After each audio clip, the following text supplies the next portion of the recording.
It's been determined that aspirin is safe and effective and a good primary prevention measure in certain populations. And so our new guidelines and the new approach that we take for primary cardiovascular prevention is in a patient who has a 10% cardiovascular risk over 10 years, benefits from aspirin, 81 milligrams a day, at the age of 40 to 59.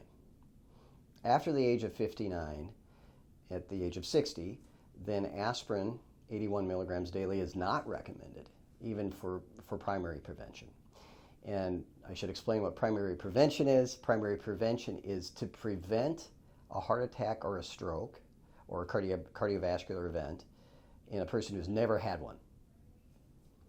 If you have had a heart attack or a stroke, we take aspirin for secondary prevention, and aspirin is recommended in that population of patients, regardless of age. So that makes it pretty easy. If you've had a heart attack or a stroke, if you've had heart stent, heart bypass surgery, a heart attack, then 81 milligrams of aspirin every day, unless otherwise stated by your doctor, it is appropriate to take that. And so we're simply talking about primary prevention. As we've been better about treating risk factors, getting blood pressure under control, getting cholesterol under control, stopping smoking, eating right, exercising regularly, by doing that, the benefit of aspirin has been less. So aspirin is a good prevention in the right class of patients as we described, but absolutely the best prevention of cardiovascular risk is good, healthy lifestyle. So if you and your doctor decide that you need to be treated for blood pressure, that's a good idea.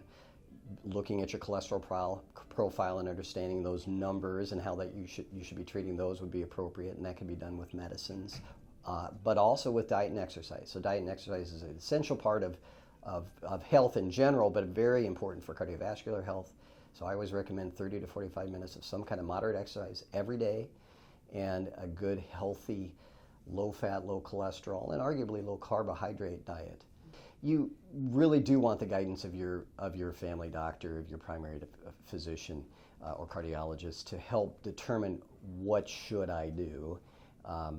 It can get a little bit complicated. How do I calculate my 10-year risk? And your family doctor can help you with that.